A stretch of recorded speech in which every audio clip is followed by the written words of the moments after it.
Olá, meus queridos estudantes de São Paulo. Hoje vamos para 3 atividades de uma vez, atividades 11, 12 e 14. São atividades em que a gente vai trabalhar um pouquinho do exercício de análise de dados e interpretação, que é muito importante para a gente entender como é que funciona o nosso dia a dia, tá certo? Então todos esses problemas eu vou falar rapidamente sobre alguns, como são 3 atividades, mas o que eu vou falar agora vai ajudar vocês a resolver toda a atividade completamente, tá certo? E reforço de novo a importância da leitura e interpretação das informações que a gente tem nos problemas, tá certo? Então, problemas. O que são os problemas, tá?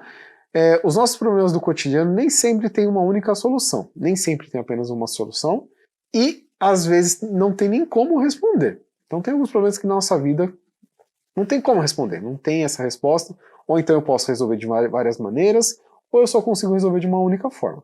Tá? Então existem vários tipos desse tipo de problema, que é o que a gente vai ver nessas 3 atividades. Então primeiro, temos os clássicos problemas com uma solução, né? São aqueles problemas que apresentam uma resposta possível, com um único resultado final. Tá? Então eu só consigo resolver de uma maneira, só consigo chegar nessa resposta final. E tem alguns problemas que têm mais de uma solução, né? Então ele tem mais de um resultado possível, eu posso chegar em vários tipos de resultados diferentes. E mais de uma forma de resolver, claro. Também temos os problemas que não têm solução, né? Que para matemática são aqueles problemas que faltam algum tipo de informação para eu chegar nesse resultado final, que falta alguma coisa para a gente concluir esse raciocínio. E os problemas com dados em excesso, tá? São aqueles problemas que vocês já devem ter visto que existem informações a mais, e eu já vi muitos alunos usar essas informações a mais de maneira errada. Então a gente precisa ler e interpretar para ver quais realmente são os dados que são importantes para a gente chegar no resultado final. E aí, estratégias para vocês pensarem para resolver os enunciados. Como eu falei, vou falar de novo e vou falar várias vezes na aula de hoje. Leia atentamente o enunciado. Lê, entender, não entendi, volta e releia. Pense em todas as palavras que estão ali, todos os dados, todas as informações, todos os números. Segundo, pense em qual estratégia irá realizar para resolver o problema. Então, qual é a forma que eu vou resolver? Aí eu vou usar raciocínio lógico, eu vou usar as operações, eu vou usar qual tipo de método para poder chegar no resultado que o problema está sugerindo, tá? Organize sua hipótese. Como assim organizar a hipótese, professor? Colocar no papel, de maneira organizada, a sequência de pensamentos que você teve para chegar nesse caminho, tá? Então, coloca ali organizado no papel, vê se dá certo. Registra. Registre como você pensou, então coloca todos os registros. E muito importante também, compartilha com o professor. Tira as dúvidas com ele, vê se o seu pensamento também está correto, tá certo? E vamos então para a atividade 11. Essa atividade é muito legal, ela usa o triângulo mágico, que a gente chama de triângulo mágico, em que nós temos 6 números, a gente tem que colocar os números de 1 a 6, de tal modo que a soma dos números de cada lado do triângulo seja igual. Ou seja, eu vou colocar os números de 1 a 6, sem repetir, nessas bolinhas que estão aqui, tá certo?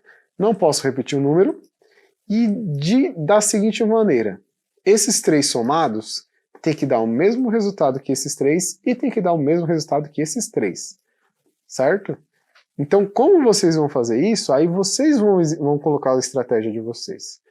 Pensem, organizem as ideias de vocês, pensem na operação que é a soma que a gente tem que fazer e que eu não posso repetir. Então tem que usar 1, 2, 3, 4, 5, 6, sem qualquer tipo de repetição.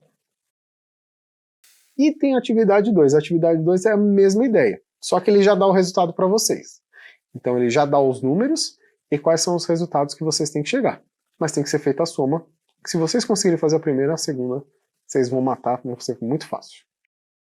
E aí, na questão 12, tem 2 probleminhas que a gente vai ter que ler e ver resolver e ver qual tipo de solução que a gente tem, tá bom? Então, por exemplo, aqui a gente vai fazer leitura. Ó.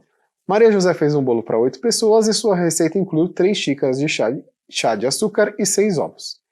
Se ela quiser fazer o bolo para 4 pessoas, quantas xícaras de chá de açúcar e quantos ovos ela usará?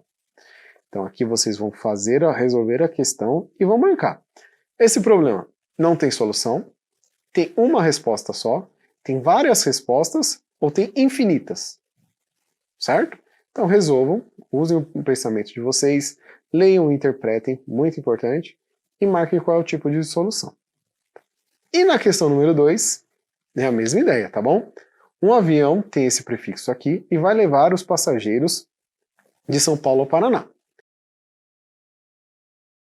O número do voo é 3.645 e a capacidade é de 30 passageiros. Ele sairá de São Paulo às 19 horas e 30 minutos e deve demorar 1 hora e 50 minutos. O avião chegará em que horas? Então vocês vão resolver aqui o problema e vão marcar para mim. Ele não tem solução, tem uma solução, várias soluções ou infinitas, tá certo? Façam essa atividade também. E aí, na atividade 14, vocês vão resolver esse probleminha aqui usando a estratégia que vocês acharem melhor, tá certo? No estacionamento da escola estão motos e carros. O total de veículos é 10 e o total de pneus, sem contar os steps, é de 32. Quantas motos e quantos carros estão no estacionamento da escola? Lembrando que os carros são 4 pneus e as motos são 2, tá? Não vão esquecer disso. Tem um total de 10 veículos. Então aqui vocês vão elaborar a sua estratégia para resolver esse daqui. Como é que você vai fazer para determinar quantos veículos tem, sabendo que são 32 pneus? Essa é uma estratégia que eu quero que vocês pensem, não tem um cálculo específico, não tem uma forma específica para resolver. Então vocês mesmos vão determinar através da tentativa e erro como vocês acharem melhor. E logo após essa atividade, existem 4 alunas que tentam fazer esse problema e colocam a resolução para vocês. Então vocês vão ler com muita atenção o que elas fizeram e vão responder essas perguntas com base nesse problema que vocês mesmos vão resolver. E aí, de novo, eu vou reforçar para vocês procurarem o professor de vocês, falarem sobre esses problemas, conversarem e lerem novamente, lerem com muita atenção. A leitura é fundamental nessas 3 atividades seguidas, tá certo? Então, me despeço de vocês, agradeço a atenção e nos vemos na próxima aula.